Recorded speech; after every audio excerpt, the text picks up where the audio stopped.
Yeah. Lots of times we're just going. This is just an open-ended conversation. It's not an interview or anything. And I now, I mean, before Zayden was born, I would have been like, if I didn't have a grandson, I'd be like, well, I hope to be 150 fucking years old. But, if I go tomorrow, I've had an extraordinary time on the planet, beyond what most people get to experience, so all good. But now you got this little guy. Yeah. And it's like, oh, I got to make it at least to 85, to get him grown, kind of a thing. I was just thinking about that because I was like, oh, maybe I should start taking better care of myself because I want to see my granddaughter get married. Yes. That's my goal now. Live long enough to see my granddaughter get married. She's 4. Right. Right. You think about that's. But they're in Kentucky, so maybe like when she's 12, so I should be okay. Yeah. I don't know. Well, I don't know. They still do that. They still do that here. I just met a woman from Kentucky last night at an event, and she told me that she knows how to play the spoons, the harmonica, and a washboard because her grandmother taught her in Kentucky. I love that. And I pulled a harmonica out of my pocket. Of course you did, Les McCurdy. Of course you did. Well, let go right ahead. There you go. So she's going to take my harmonica class. But yeah, you do. Yes, and it's all feasible, to people get to that. Even though I looked it up the other day, the average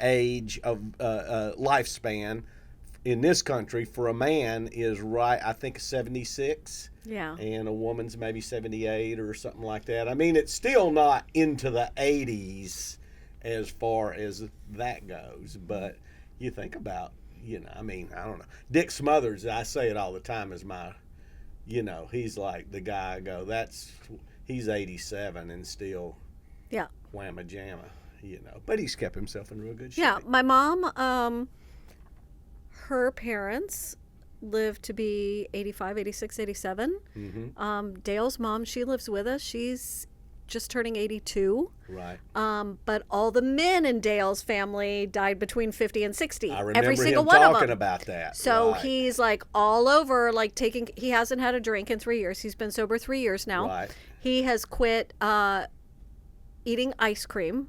Mm. No, it used to be a big bowl of ice cream every night. He's quit sodas. And I'm like, you quit one fucking thing and I'm out. Like, because I'm still like, I'm chubby, I'm drinking every night, I'm vaping. Is he seeing a doctor on a regular basis? Yes, he is seeing a doctor. Because that's it. Doesn't matter what you put in, right. you got to go get checked. Yeah. Because here's the thing that because I'm a nut about that shit, yeah. right? But I didn't know this until I looked it up just 2 years ago, that most cancers that kill you, like when you hear, you go, oh fuck, pancreatic, liver, lung, they go from stage 1 to stage 4 in 1 year. Yeah. That's generally the deal. And so there's your reason to go, you miss your checkup 1 year, especially at this age, it can be a death sentence. Yeah. You missed catching. It's like I told my doctor, I go, he goes, you're a nut about this. He goes, I don't have anybody. And he's an anti-aging doctor, so everybody goes to him is into this. But he goes, you do more prophylactic shit. You bring stuff to me that I haven't heard of. Yeah. But I go, yeah, well, but. Because I got a grandson. Yes. And it's like, we're all going to get something. Mm-hmm. We're all going to get, I don't give a shit how clean you live. Yeah. You're going to get something. That was the old Ron Schock bit that he used to do. Yeah. So what was the thing he said at the end? So it was drink a what a smoke a fuck a stranger. Drink, have a smoke, fuck a stranger. Yeah. You're gonna die anyway. Because he go, one day all these people that live so clean, didn't do anything, they're gonna be laying in a hospital, dying of fucking nothing. Yep. You know, so. Well, you know, Dale is just in LA doing a gig. Yeah. And he's staying with our old landlord from when we lived out there. And Mm-hmm. our little neighbor, Cecilia, she was 97 when we lived there. Little teeny woman still went and worked at the hospital every day volunteering, and flew all over the country to see her children, and drove and had a glass of whiskey every night. So, Nice. and she just passed maybe 6 months ago, 102. Wow. So I'm thinking whiskey. Maybe talk to your aging doctor about that, like adding whiskey. Well, he you know what he always told me is 2, 1, or none. That's his little rhyme. Huh. In other words, at night when you want to have a drink, no more than 2. Okay. Up to 1 or 2 drinks, whether it's wine, beer, whatever, actually, from what I understand, can somewhat be beneficial. Once you go over the second one, you're going the other way. Yeah. You know, so he always says 2, 1, or none. But we just watched. There's a documentary out with Jane Goodall, who just died. Yeah. When they filmed it, they filmed it not to be released until after her death. Oh. That was for her said, I don't want this to be released until I'm dead. Okay. Because I'm going to say things, I'm going to be very candid Yeah. about how I feel about things, you know. And but during the interview, she had a shot of whiskey next to her, and he goes, we've got your whiskey there. She goes, good. She goes, my voice tightens up. And she goes, so I need that. She goes, whenever I give a talk or anything, I have to have a shot of whiskey there because it keeps my voice loose. It does fix stuff, right? Yeah. And, you know, I get a little looks when I tell people that I still drink Jaeger at night. I'm not in there doing shots, but I pour a couple fingers of Jaeger and I sip on it, and I swear it cures everything. I do the same thing. I'm a beer guy, but beer's, you know, heavy calories and all that kind of stuff. So now I've kind of kept myself to no more than a couple of beers. But then that's where, if I want to have a drink, same thing, cognac or bourbon generally is what, because I can pour, like you say, and you can just sip it. Yeah. A buddy of mine like this. I was talking about sipping it, and he goes, "You kiss it." You kiss it. You just kiss it. Yeah. I said, I like that. I like just that. Give a little kiss. Just give it a little kiss. Exactly. Yeah. But even, I don't know, if I was screaming on stage or whatever, I'm like feeling it a little. I'm like, oh, I probably should go get a little Jaeger before the late show. Yeah. And I usually don't drink before I go on stage because I feel like you need to be in full control. Yeah. You never know what shit's going to happen. So I've never been one to drink or do anything before I go on stage. But I'm like, oh, maybe just a little kiss of Jaeger. Little kiss. Little kiss. Kenny and I made that when we were a comedy team when we first started. You know, we made that rule early on. We tried being high as open micers, and we could get away with it, but we were like, you're not like you just said, you're not sharp, and if you get that heckler, if you get something that happens off kilter, you're just you're a step off. You're not right. Pow on it. And so, you know, when we first started touring, we kind of said, look, and I do it to this day.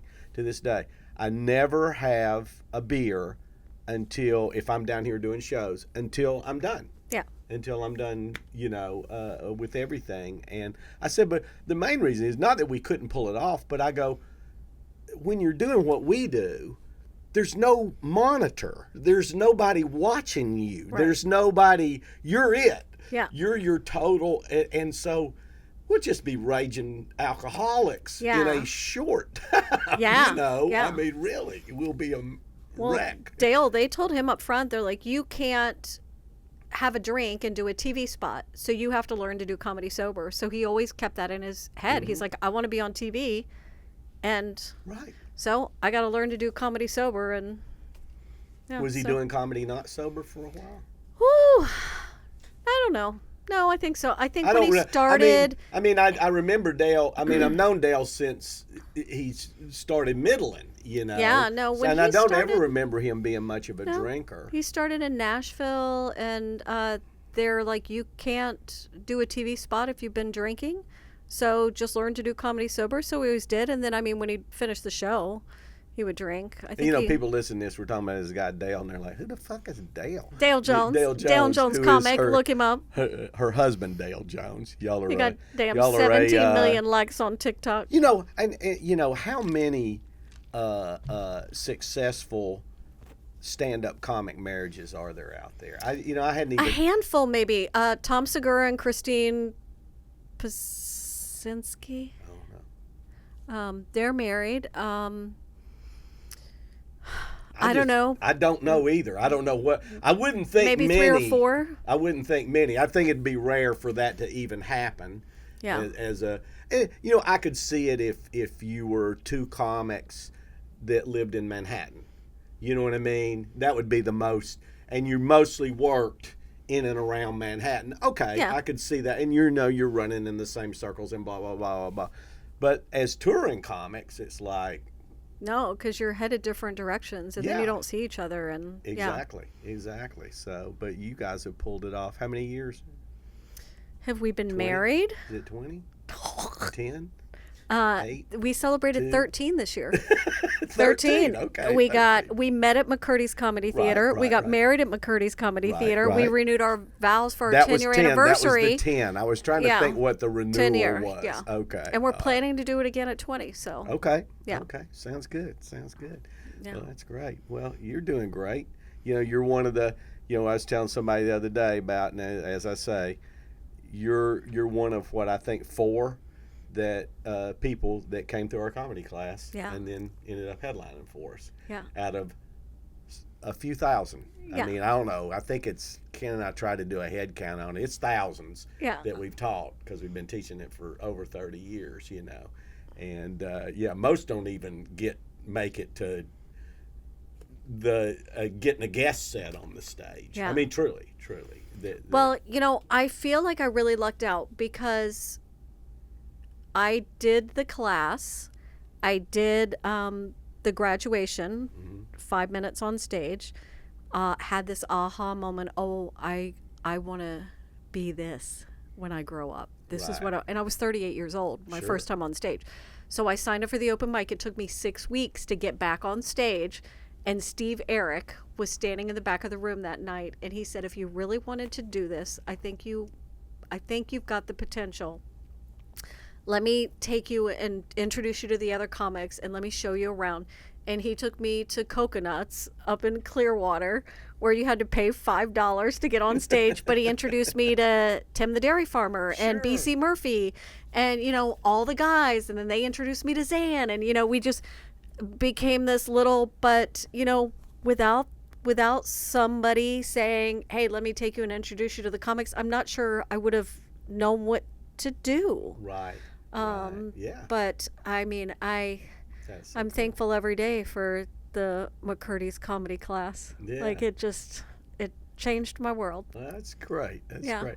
And you got in that little clique Yeah. of local comedians that from what I understand too, I've always understood in all the years we've been here, which is now almost 40.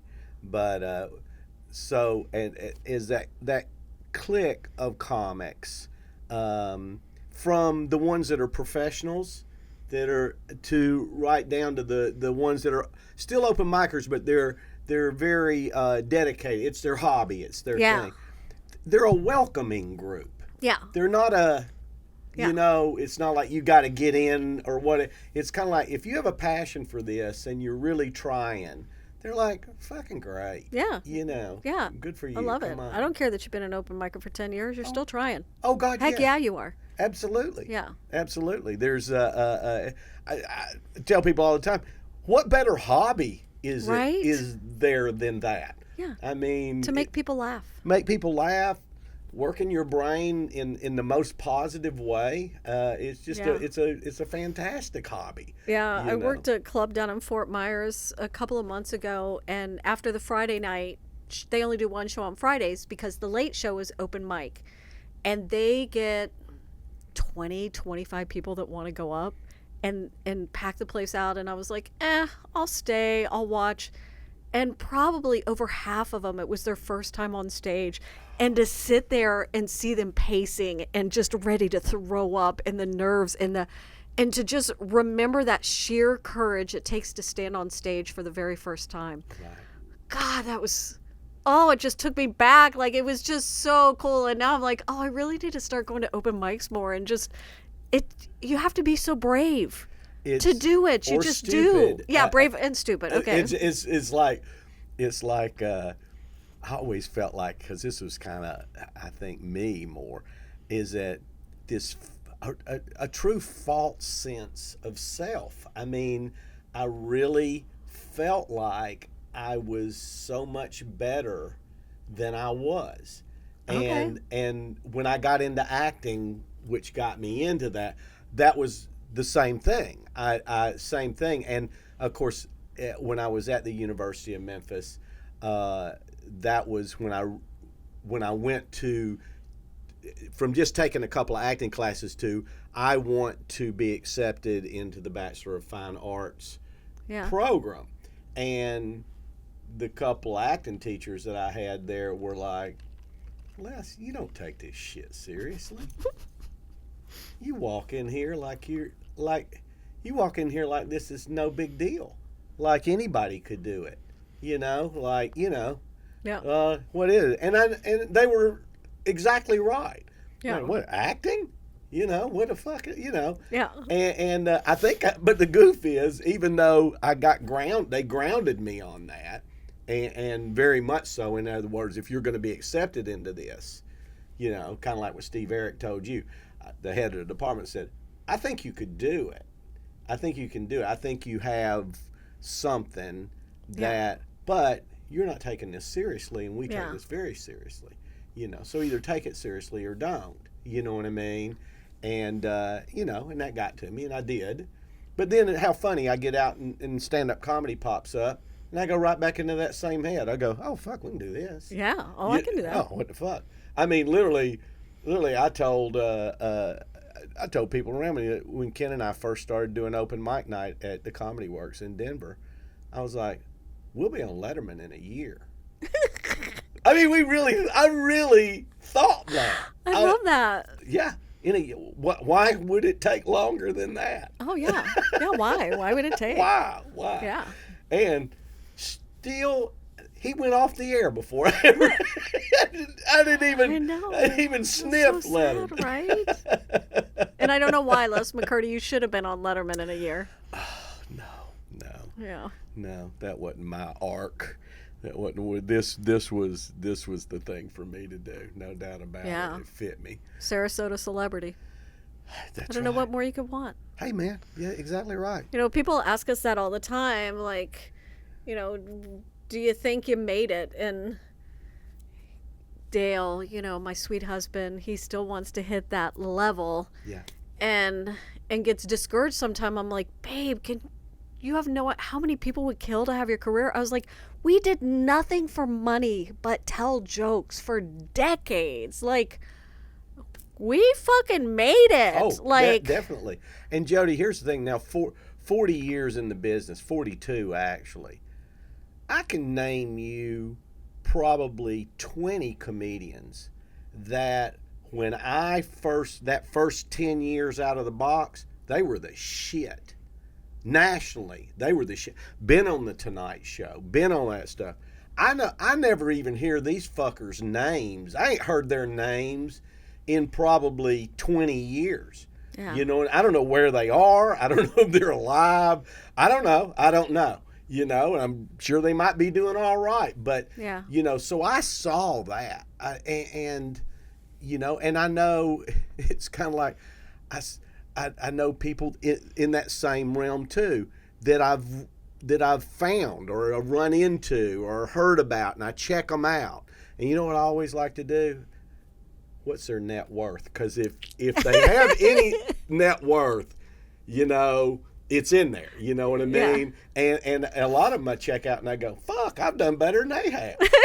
or at least as good. And I didn't do no. I stayed right here. Well, you know that's off. It's not exactly accurate when you I know Google it's what not- is somebody's net worth. Well, I know it's not exactly accurate, but it's pretty close. Maybe off by. I don't know, because I feel like Dale looked his up and it was way off. Dale is listed with a net worth on Hey Forbes. Siri. Oh, you're looking it up on Forbes. Hey, Yeah. but you can just Google that stuff. Hey You can. Siri, search the internet for what's the net worth of comedian Dale Jones. Okay. I didn't know you were looking on Forbes. I thought you were just Well, looking. Forbes generally pops up Oh, as, okay. as the one. I wouldn't think that Dale had a strong enough presence for his net worth to even show up. Oh, I wouldn't. In that the one thing I do, Jodi and I started doing this years ago. Whenever I book a celebrity, celebrity. a celebrity, Yeah. a name, and this hit me at some point, because people are always like, they're coming to your club, because it's something big deal for them or whatever. And they don't get it. They don't get what celebrities make and whatever. And then I was like, okay, celebrity, whoever it may be. And I look up their net worth. And you know what I found out? In every single case, if they're any kind of they do not need to play my club. Yeah. Every single time I go, they don't need to play my club. They don't need to play anybody's club. Yeah. At all. They're doing it for the love of the game. Exactly right. Because, and I think a lot of that came from other club owners. It would be like, I tried to book so-and-so, and you know what they wanted? You know what they demanded? Well, that's crazy, da-da-da. And I go, they don't need to play your fucking club. Yeah. They don't. Yeah. I don't know that you haven't gotten it yet. They are doing you a favor. Yeah. by still going out and playing a comedy club, especially with the type of environment that they're walking into in many comedy clubs, right? Even decent ones, So yeah. They could go work a theater, arena, whatever else, or never but work their comedy again. Or club. Oh yeah, or yeah. Or just sit at home and write shit and whatever, as far as that goes. But us entertainers, we can't do that. We get the itch. We got to be on stage. Oh yeah, you can't quit. It's as far as that. Although during COVID, what hit me was I didn't miss it.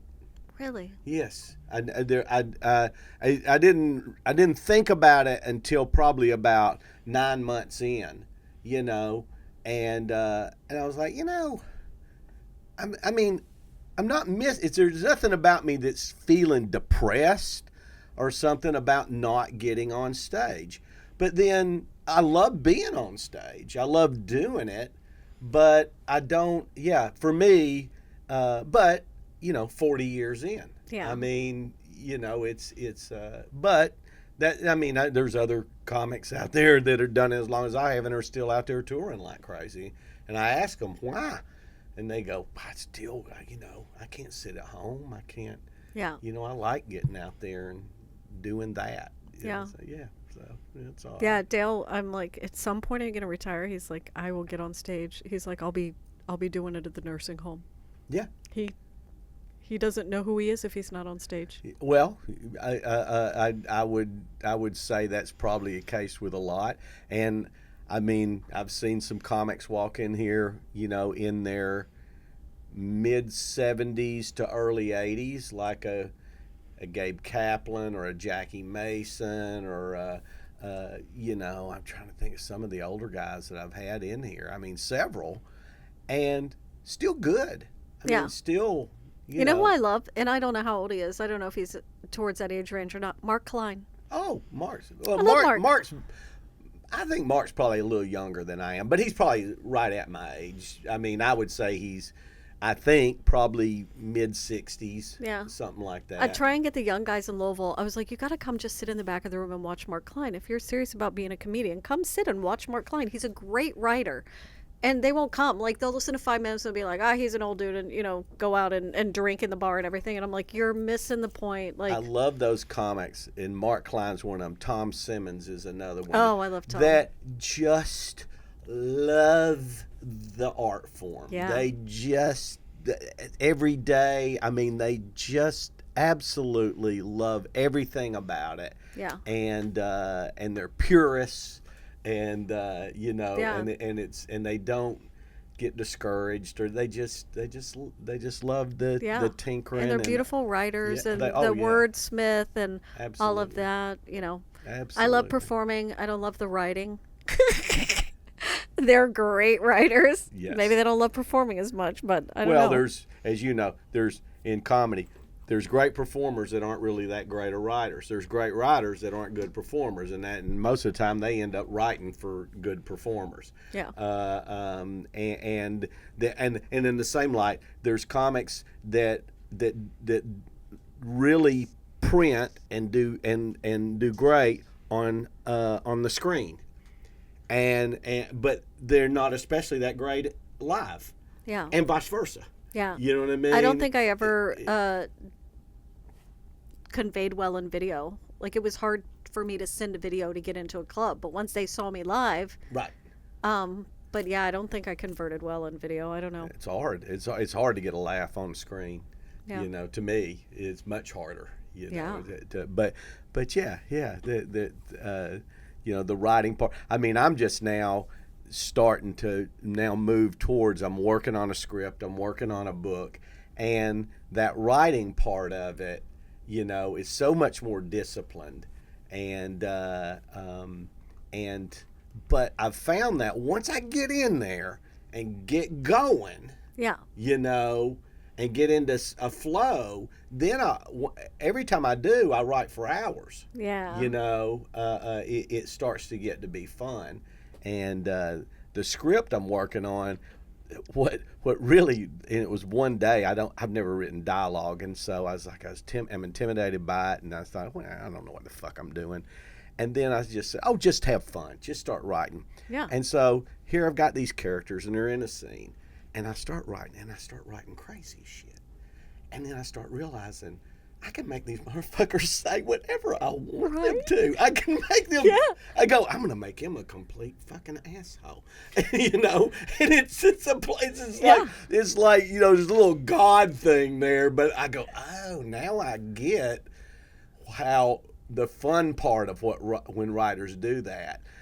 Do what they do, manipulating these characters. The thing that, as I write too, is I go, the ones that write bizarre shit like Stephen King. Yeah. I go, how do you get started doing that? Where you start that shit starts creeping into your head, this fucking bizarre shit, and you're going and you start writing it down and going, holy fuck.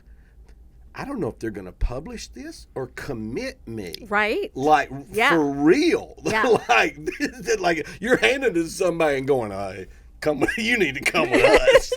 You know, I mean, really. Yeah. You know, it takes a lot of courage Yeah. to write that kind of shit, you know, for sure. Well, man, hey, it's a pleasure. Thanks for talking with me. Aw, thanks for having me. Always, Les. Yeah. All right, let's go do a show. Let's go do a show.